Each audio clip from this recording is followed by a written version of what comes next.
Good afternoon and welcome to The Appeal Live, a co-production of Now This and The Appeal. I'm Emily Galvin-Almanza.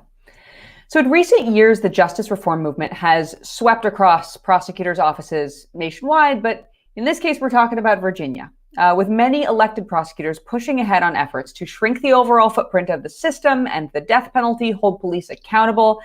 And few people have played a more prominent role in that movement than Stephanie Morales, the Commonwealth's attorney for Portsmouth, Virginia. Morales was first elected during a special election in 2015, and just a few months after taking office, she made national news when she successfully prosecuted a police officer who killed an unarmed Black teenager in a Walmart parking lot. In 2017, Morales won re-election on a platform that included promises to scale back mass incarceration and reform the cash bail system, and in her first full term, Morales did stop prosecuting marijuana possession cases.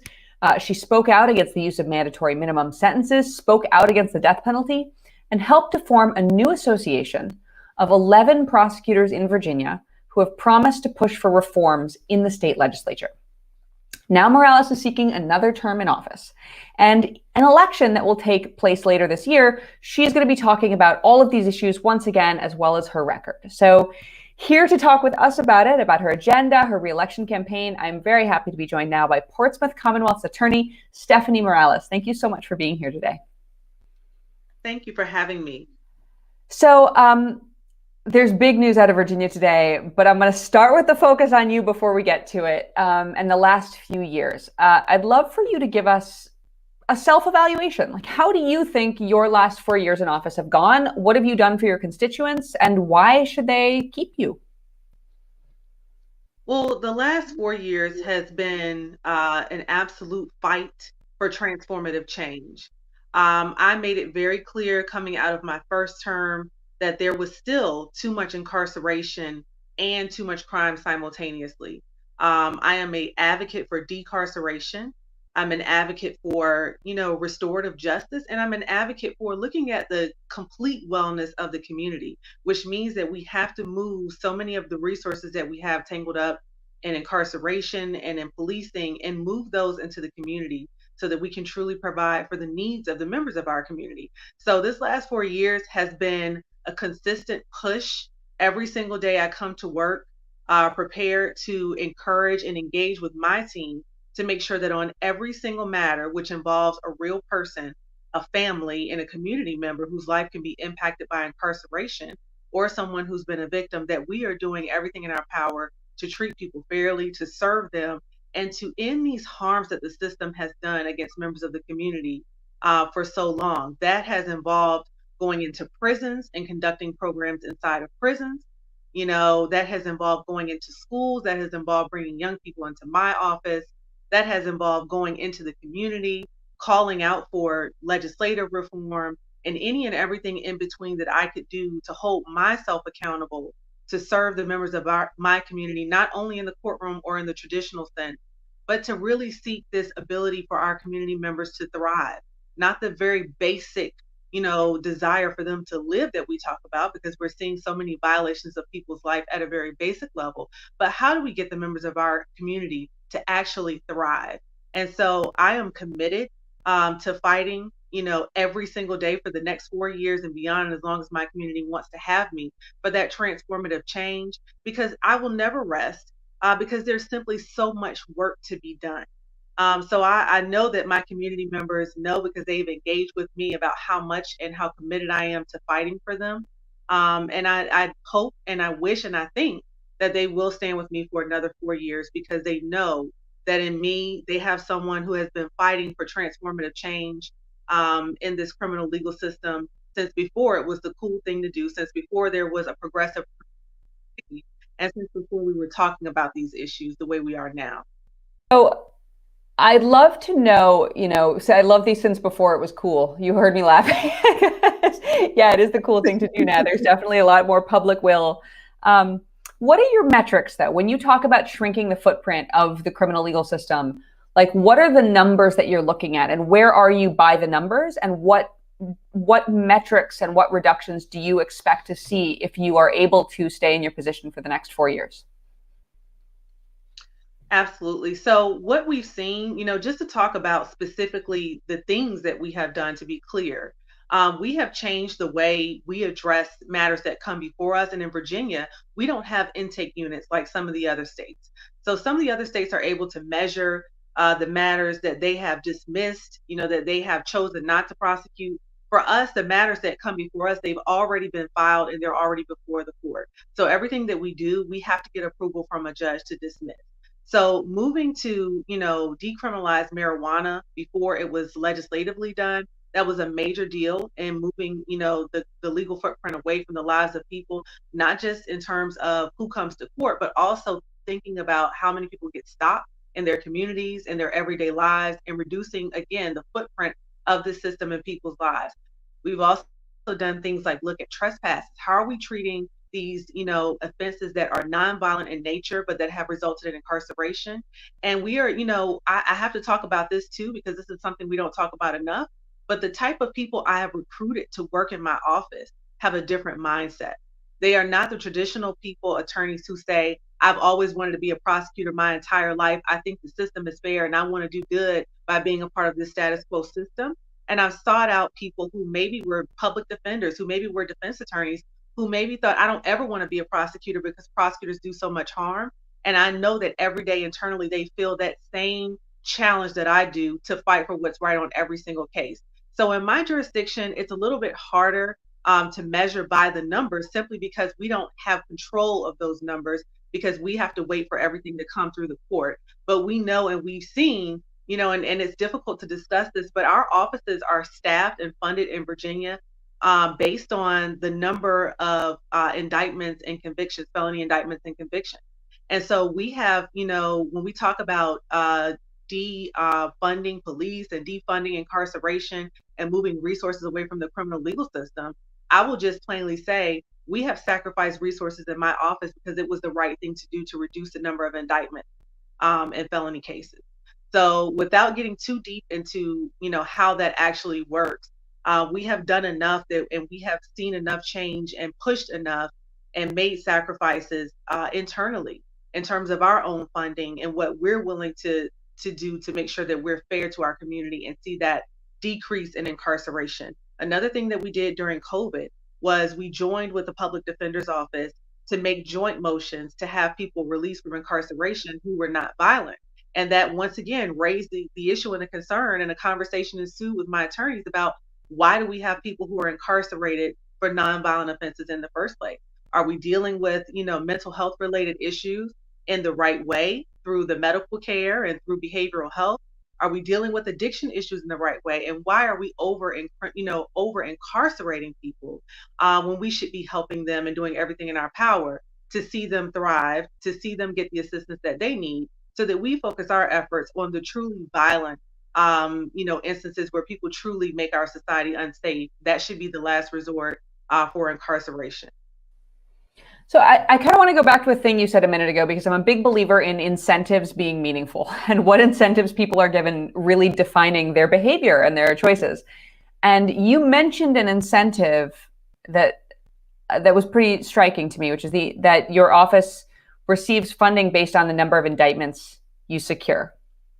I'm just curious, looking forward, and I'm going to drill down on cash bail and the death penalty and a lot of these discrete issues in a second, but just so voters know, who has the power to change that incentive to reward prosecutors for doing things that are restorative rather than carceral? So the entity that funds these offices, it's called the Virginia State Compensation Board, and that is the entity that funds constitutional offices in the Commonwealth of Virginia. And the people who have the power and the authority to make decisions about how that entity works are the lawmakers, the members of our General Assembly, our governor. The same way everything else, all the other laws are decided. These members could decide that our state compensation board should function in a different way. That is something that maybe we should have discussions about. But right now, that is the way it has been, and that is the way, projected going forward, it seems to be. They look at the numbers and they staff you based on the numbers. And if I'm correct, I don't know which entity does this, But I believe it's the same in terms of how many judges are provided for a particular jurisdiction. They look at the numbers and I guess they determine this is the caseload. But again, that can be very harmful. And you know why. Anybody who's watching this knows why. There is a very bad incentive for an increase in numbers so that people can ensure that their offices are staffed appropriately. And that's very dangerous because none of us want to be understaffed. None of us want to undercompensate our attorneys.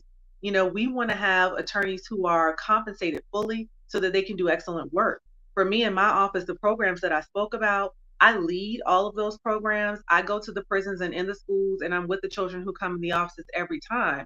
But the other people who staff those programs with me are the attorneys in my office, and they don't get additional compensation, and we don't have outside funding. They have to truly be committed to doing this work the way I have asked them and demanded that they do it. And beyond that, they have to go in court every day and fight against a system that has reflected the status quo, which is not easy. And so there is no way I want to undercompensate my attorneys or have my office be understaffed, but we are committed to this certain set of values.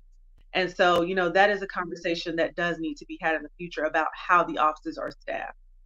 So, what else, looking to the future for a second, if I'm going to ask you for the next 4 years, what are your top 2 priorities? I don't know how to narrow it down to Sorry, I had to ask a narrow question. I know we don't have all day. But I have to say this and then I will, just kind of charge into it. But there is so much work to be done that I truly believe incremental change is a failure, and moving the needle and even talking in terms of moving the needle is such a failure that we have to talk about transformative change. We truly have to talk about hitting it from different angles and being able to walk and chew gum at the same time. So for me, I am committed to, first and foremost, every single day in that courtroom, making sure that I have the right people in my office who will ensure that they are, fighting against incarceration from the inside out, that they are seeking to decarcerate at every turn. One of the things that I would really like to do is see an opportunity in Virginia for second chances. So that we have prosecutorial discretion that allows us to do prosecutor-led diversion, as I've seen in other states. Also, legislatively, I will be pushing for automatic expungements. I will be pushing for an end to mandatory minimums. I will be fighting for every measure for police accountability that we haven't had. And truly, I can't narrow it down, but so much. But really, we just have a day-to-day opportunity to engage with community. So we have those programs, but one of the things that we're working on now that I haven't shared openly until this point is we've been developing for over the past 6 months a conviction integrity review team so that we can, within the confines of the law in Virginia, work with people who have been convicted and they feel that their convictions were wrong, and they, don't have the ability to afford counsel. The Innocence Projects are, full, and they don't have the opportunity to engage with every single person, but just an expansion of, our desire to serve the community. So, I really will be taking a holistic approach again. I don't ever just stay in the courtroom. I will be in the schools. I've been in the schools virtually. I will be in the prisons. I will be wherever the people are, trying to help them, develop opportunities for them to thrive and succeed, but also every single day in that courtroom, committing my attorneys to looking at ways to further decarcerate, to move away from incarcerating people for nonviolent offenses, and again, to try to, reunite families. This has been a harm that's been done that has affected and impacted generations of people.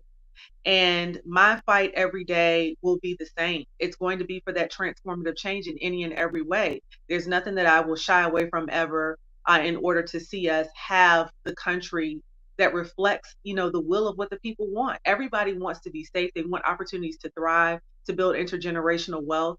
And we are seeing day in and day out just how unsafe it is for people of color, for marginalized communities. And we have to do everything that we can, as people who sit in a seat of power, to uplift the voices of the people and to do what we can with our power to keep people safe and develop those opportunities for success.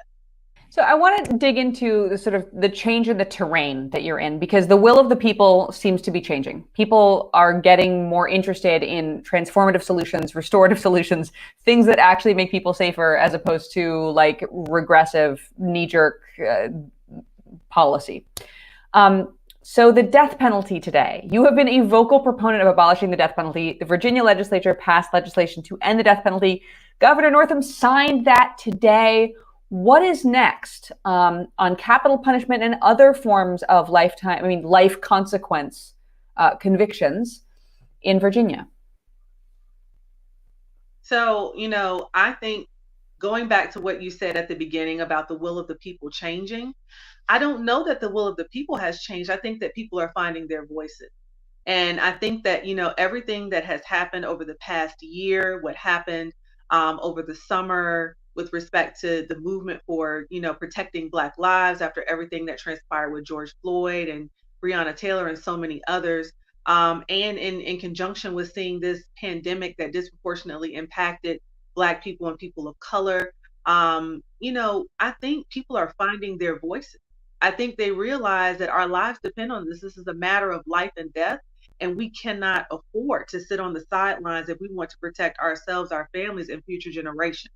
So I think where, many people sat back and they allowed the people who were elected and appointed to do the work that they were put in place to do, now they simply cannot afford to do that. And they're finding their voices, and other advocates who want to partner with them, like me and other elected officials who hold themselves accountable and want to work with organizers and activists, are helping to uplift the voice, that has not been heard, those who have been impacted. And so I think moving forward, again, limiting it to a certain set of issues is hard for me to do. But again, ending those mandatory minimums, and having conversations with those who have the ability to make those changes about what the trial penalty is. We don't have enough discussions about what happens when there are mandatory minimums in place and people's right to go to trial, is impacted based on what they face. We've got to, eradicate those. We need to have automatic expungement. Having, a system in place where people can go and petition for expungement, but they have to have resources, they have to have money. That is a barrier for people who are impacted by this the most. That's people who look like me. And so legislatively, I want to see those reforms.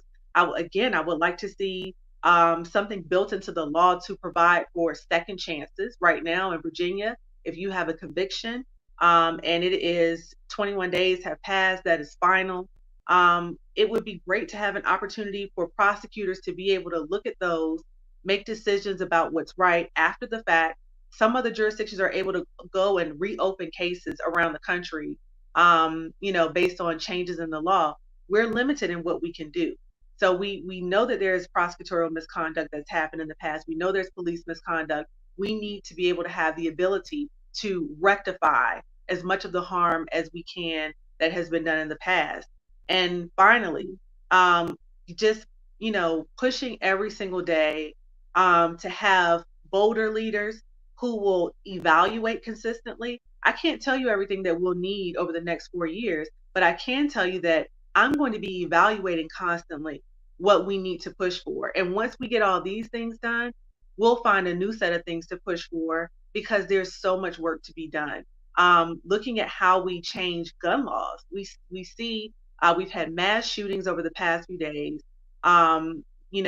People have lost lives, families have been permanently impacted. And we see people who have been taken into custody where counterparts, Black people who were unarmed, are murdered. We've got to put things in place to protect against all of the harms that are being done, state sanctioned violence, on down to the status quo of the system and how that damages communities. So hard for me to an area of extreme damage, which is cash bail. And you have spoken out about the injustice of cash bail throughout your time in office. I'm wondering if you can break down for us how you've adopted that view. For our viewers who are not following the bail conversation, holding people in merely because they don't have the money to buy their freedom obviously can cost someone their job, their home, their family unity, their future, their school, everything. And so I'd love for you to sort of explain to us, under what circumstances does your office still request money bail, and how are you adopting this this value of the injustice of cash bail? So that is an excellent question, and that's something that we need to talk about across the board.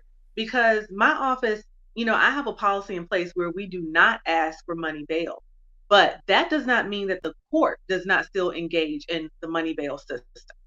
So I have to be very clear. We have to be careful as prosecutors' offices with saying things like, I don't do cash bail, that will lead a community to believe that cash bail has ended, because I don't believe in participating in money bail, but that doesn't mean that the courts don't still engage in that. And they do. There are still bail bondsmen. There are still judges who say bail is going to be set here.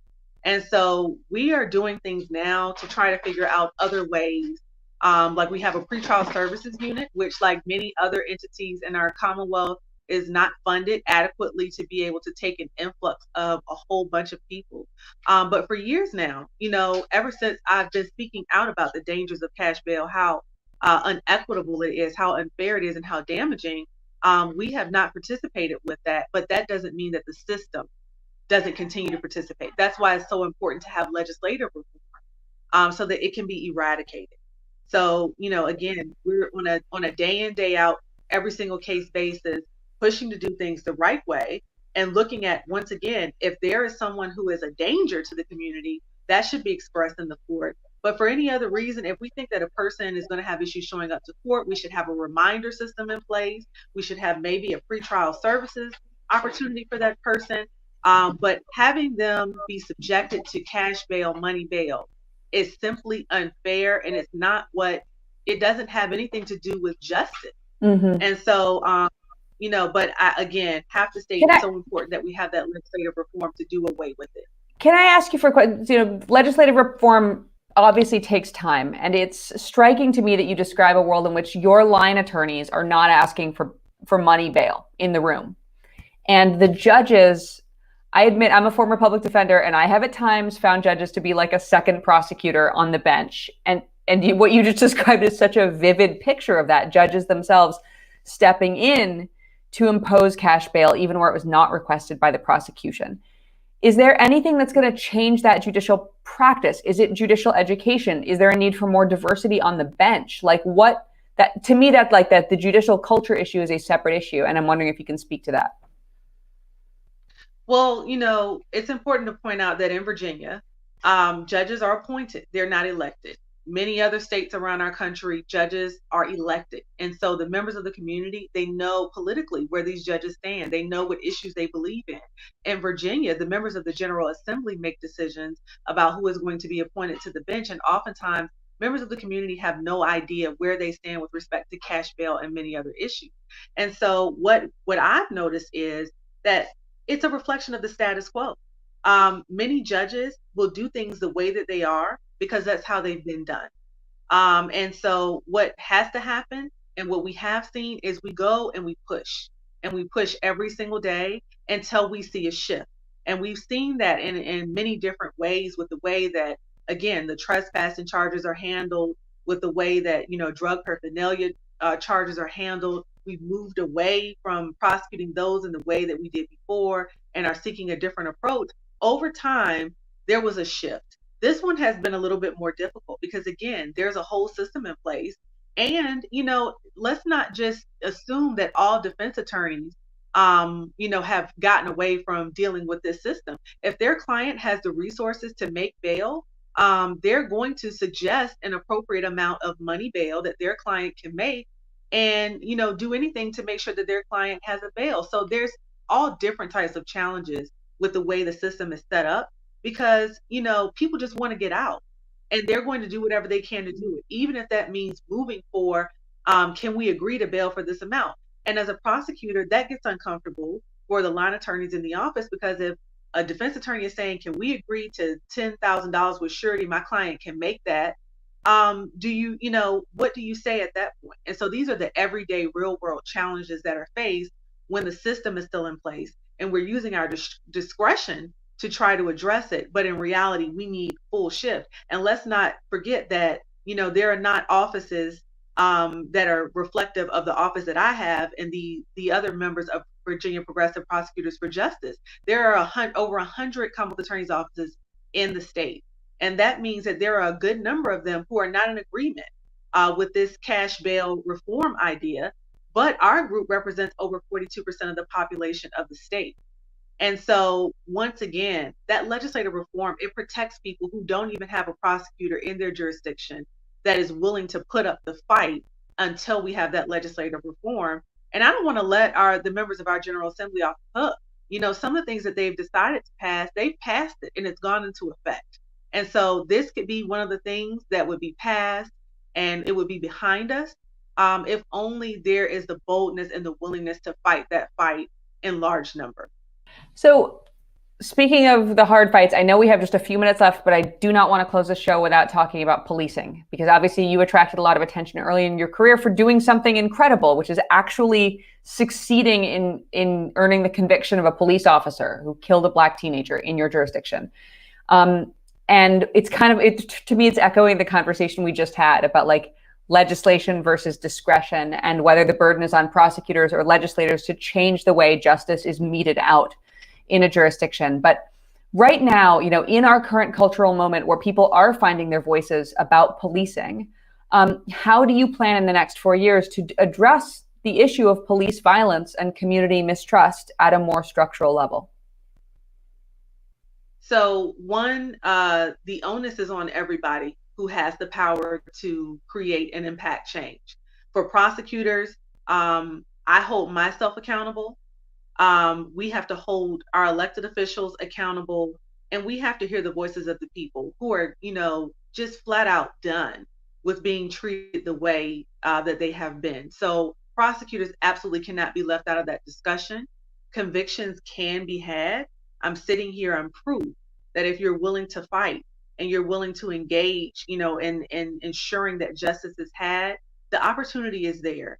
So prosecutors who are in this position, they cannot be afraid to seek accountability. That's one. But structurally, there do need to be legislative reforms. We've had a conversation, you know, quite a bit here about qualified immunity. And I don't know that people understand that that is different from criminal culpability. But the conversation does need to be had about ending qualified immunity to ensure that members of the community and taxpayers aren't being held accountable for the harms done by state actors. So ending qualified immunity, again, Virginia, it was very good that they ended no-knock warrants or that they put that legislative reform in place.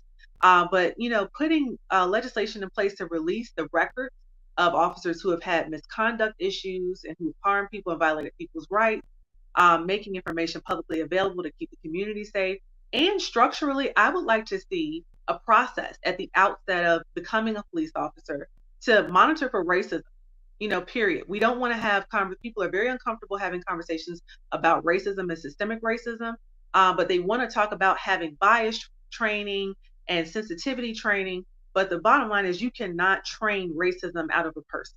And so screening mechanisms at the outset, many entities, organizations around the state, prosecutors, police offices, they have this screening mechanism where some take, you know, a test to determine certain indicators and, you know, whether or not they will be allowed to be police officers. But there's nothing in that screening mechanism that talks about whether you're afraid of Black people, whether you dislike Asian people, you know, whether you are afraid of those who are mentally disabled. And we're not eliminating people who could potentially be very problematic in the future and harmful to people at the outset. So structurally, I would like to see that built in our localities, you know, maybe at a state level, it can be discussed and put into place. But the bottom line is we have to have all hands on deck because it has outright become a necessity because we know that the system is working as it was designed to work, and it is failing the members of our community who have been tied up generationally with this criminal legal system and felt its footprint throughout families for generations. Oh, well, thank you so much for spelling out your platform, your plans, for being concrete. Really, really appreciate that.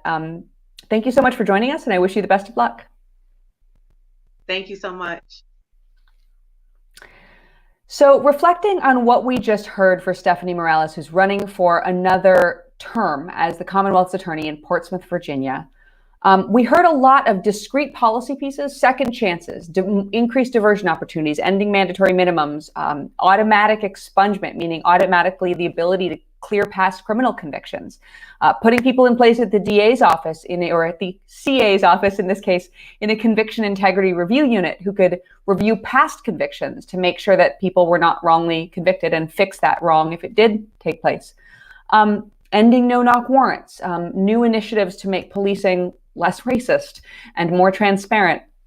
I was very struck by something that was said in this interview, which is this idea that perhaps the will of the people has not changed, but the people have found their voice.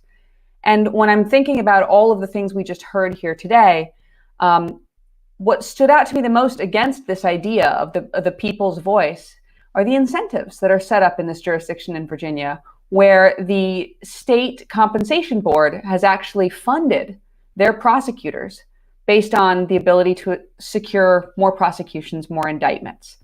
A lot of what we just heard from Commonwealth's Attorney Morales seems to fall into the opposite bucket of setting the system defaults to tend toward liberty and to tend toward restorative solutions, automatic record clearance, for example, or not allowing mandatory minimums to automate a sentence to the most punitive version possible. I would say essentially making the default something that is less carceral instead of letting the default remain prosecution, incarceration, and funding based on it. So you heard it here first. This has been another episode of The Appeal Live. I'm Emily Galvin-Almanza. Thank you so much for joining us.